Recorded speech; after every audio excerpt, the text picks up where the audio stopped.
certain phrases may seem innocent, but can hide manipulation, emotional irresponsibility, and resistance to growth. If a woman ignores these signs, she risks relationships that drain her energy, cloud her clarity, and disconnect her from her intuition, with harm often coming from subtle, psychologically charged words rather than overt aggression.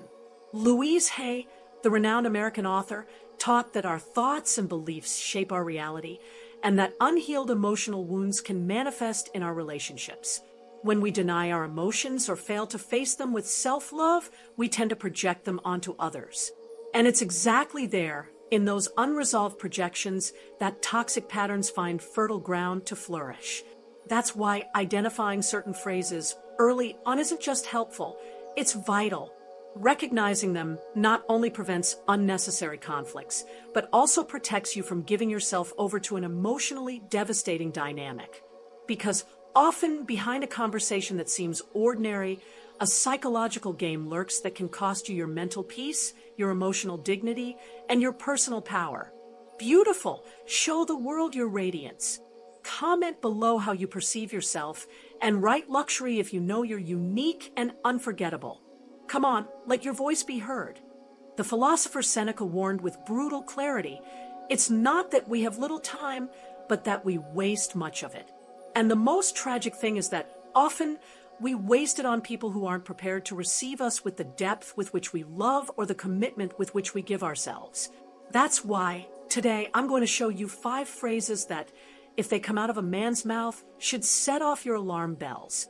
Not because you're paranoid, but because you're aware and because you've worked too hard for your inner peace to put it in the hands of someone emotionally immature. Stay with me until the end, because not only will you learn how to detect these phrases, but I'll also teach you how to respond with strength, emotional intelligence, and without losing your center. Let's begin. The first phrase is, "All my exes were crazy or toxic."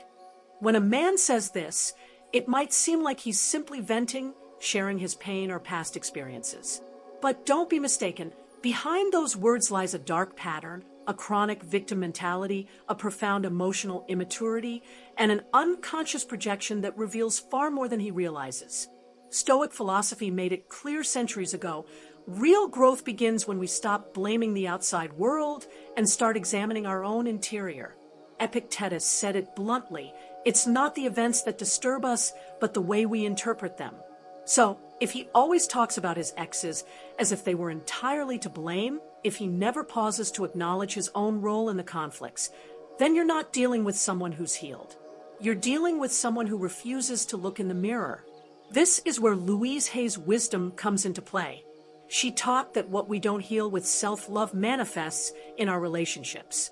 And many men who criticize all their exes aren't describing what they went through. They're projecting what they haven't resolved within themselves. That phrase, as common as it is dangerous, betrays a mindset that flees from responsibility and takes refuge in drama. People with this narrative often repeat the same patterns in every relationship, blaming everyone but themselves, idealizing the victim role, and silently expecting you to be the one woman who won't disappoint them. But be cautious. No one escapes their emotional wounds unless they're willing to heal them with love. The real question isn't whether his exes were truly all toxic. The question is there a pattern in him that he refuses to address?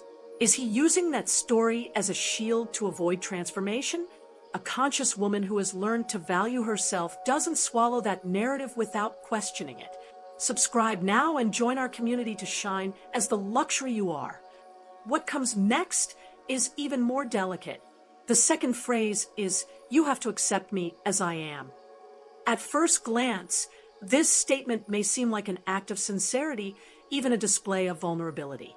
But beware, when this phrase is used as an excuse to perpetuate harmful behaviors, we're facing one of the most common and dangerous red flags in a relationship.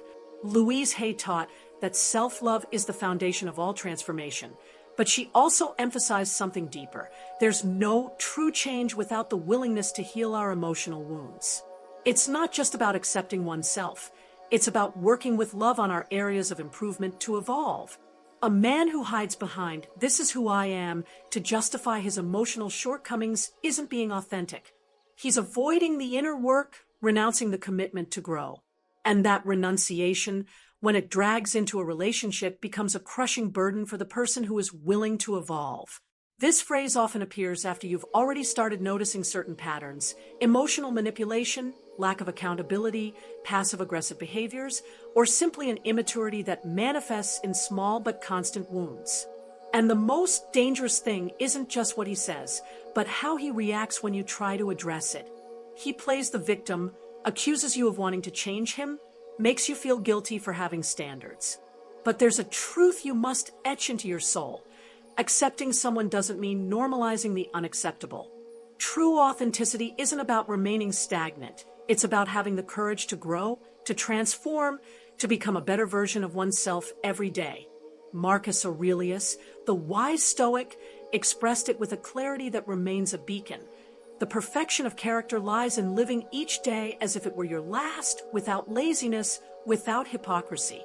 A conscious woman who has walked the arduous path of self-discovery isn't meant to row a boat alone, while her partner doesn't even intend to climb aboard. Accepting such phrases without analyzing or questioning them is like signing a silent contract with exhaustion.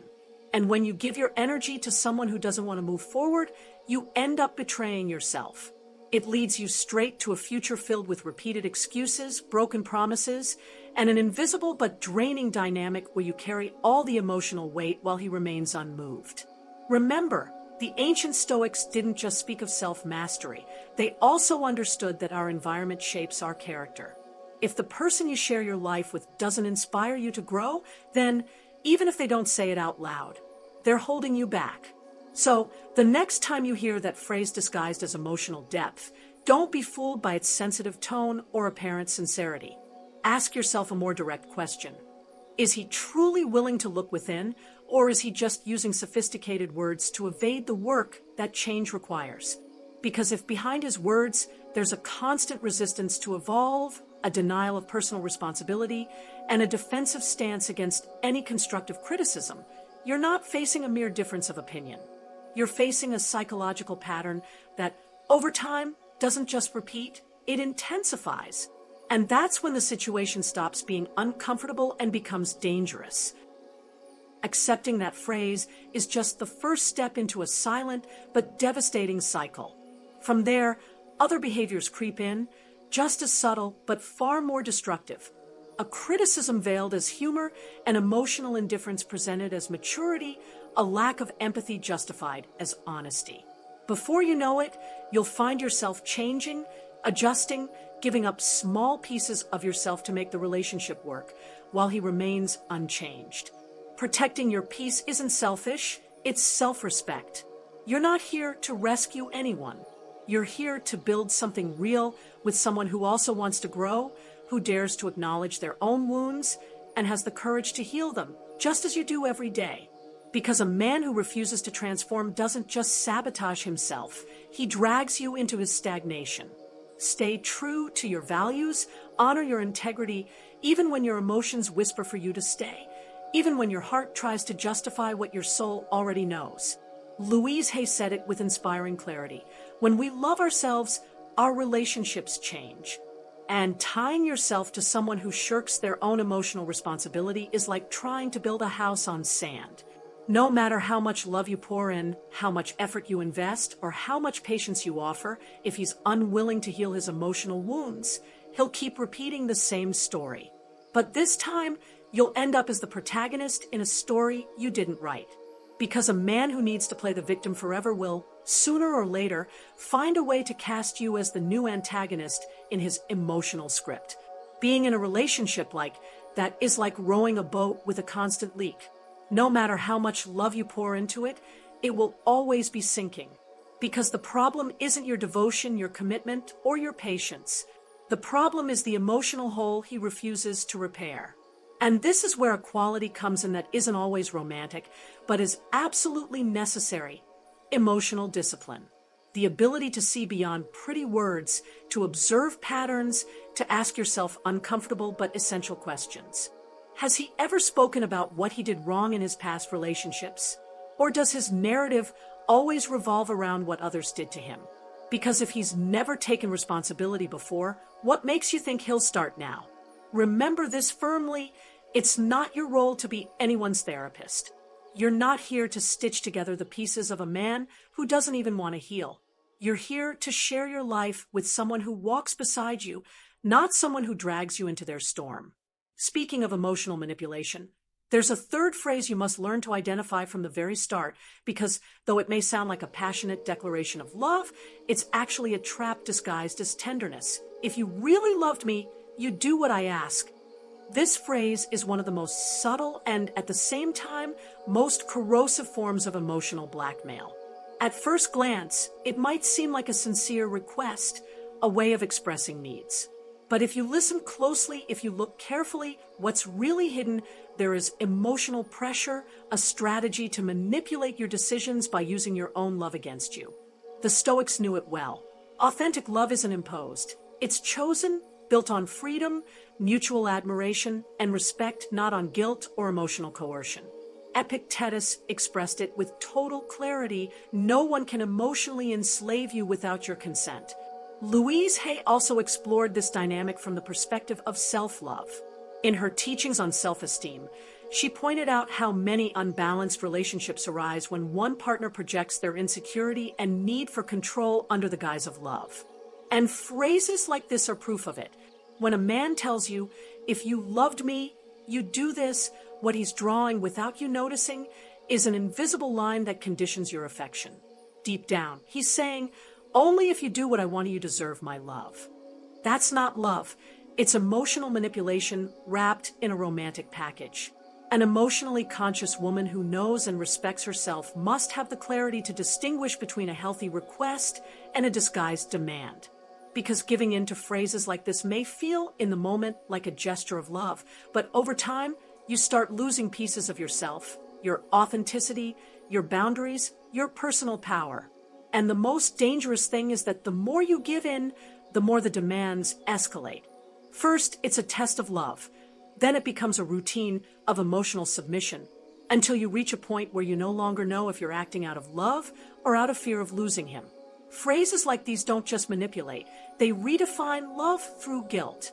They teach you, without you realizing it, that loving means pleasing, yielding, abandoning your own desires to sustain a dynamic that only feeds the other's ego. Stoic philosophy reminds us that no one can make us feel inferior without our consent.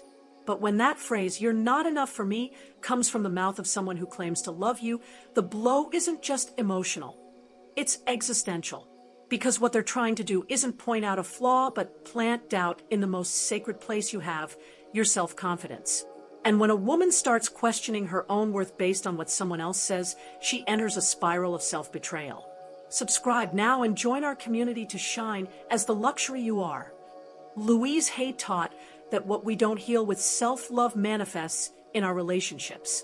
And often, the man who utters that cruel phrase isn't talking about you, but about his own inability to connect, his chronic dissatisfaction with life, his insatiable need for superiority to avoid facing his emptiness. When someone tells you you're not enough, what they're really doing is projecting their unhealed pain, their fear of true love. Because real love doesn't measure, doesn't compare, doesn't question your essence. Real love celebrates your presence, your authenticity, your strength. Accepting that phrase is like signing a contract with insecurity, allowing someone else to define your worth. And that's where a silent but destructive dynamic begins. You try harder, give more, sacrifice more, trying to fill a void that was never yours. Stoic philosophy makes it clear: your inner peace doesn't depend on others' approval, but on your alignment with yourself. When you let someone toy with your perception of worth, you're handing over the helm of your life. And the most dangerous thing is that this tactic rarely comes alone. Once you doubt your worth, you become more vulnerable to other forms of manipulation. You start tolerating the intolerable, justifying emotional abuse, believing you need to constantly improve to be worthy of love. But a conscious woman who has walked through her own emotional desert knows that true love doesn't hurt, that those who deserve you don't need to diminish you to feel big. No one who truly loves you will make you feel insufficient, because authentic love is born from acceptance, not judgment. It doesn't seek to mold you, but to walk with you. It doesn't demand perfection, it celebrates your humanity. So if you ever hear that phrase, remember, it's not about you. It's about him. His unhealed pain, his lack of emotional maturity, his fear of committing to someone real, not an idealized fantasy that never falters. And your worth doesn't depend on his inability to see it, but on your ability to recognize it yourself. Because when a woman knows herself, honors herself, and respects herself, no words can shake what she's built from within. Stoic philosophy affirms it with conviction. The free soul doesn't bow to others' judgments or seek validation beyond itself. If a man needs to put you down to feel important, what he's showing isn't strength, but fragility. He's revealing a void he tries to hide with criticism, insecurity disguised as a demand. And here's where your awareness becomes your shield. A conscious woman doesn't respond to manipulation with more giving or to contempt with more effort. She responds with clarity, with boundaries, with the firmness of someone who no longer needs to prove her worth because she's chosen to live in it. Marcus Aurelius said it, the respect you give yourself must be stronger than any desire for approval.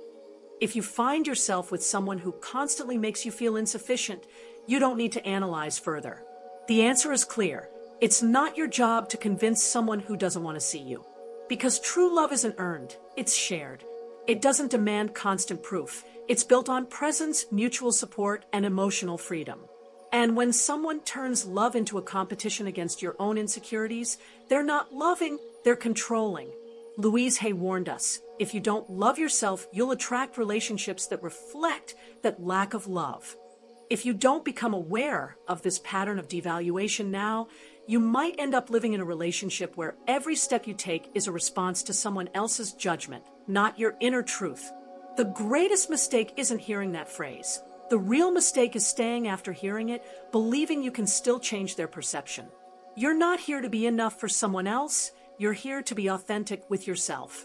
An upright woman doesn't beg for love. The love she deserves will never put her in that position.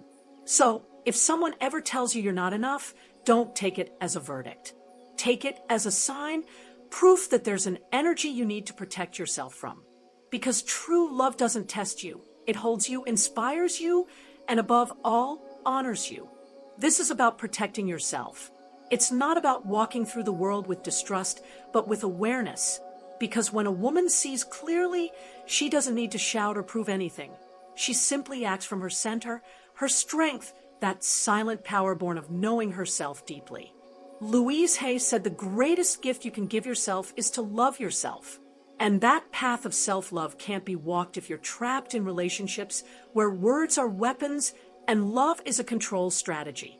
Remember, every one of these phrases, though seemingly innocent, carries the mark of a hidden intent.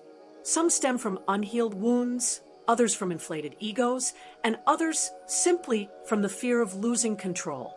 But all of them, without exception, have an effect. They distort your truth, cloud your judgment, and disconnect you from yourself.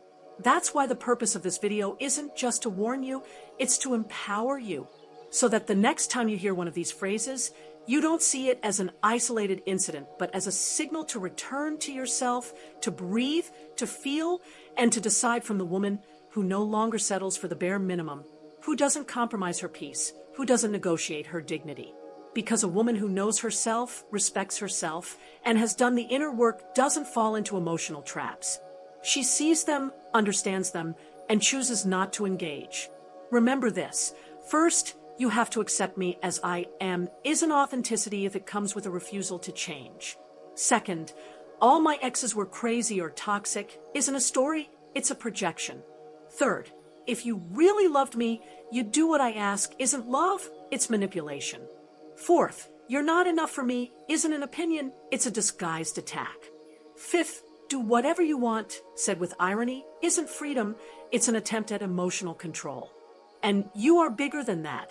You're meant for conscious relationships, for bonds that lift you up, not confuse you, for an emotional life where you decide from your self-love, not from guilt.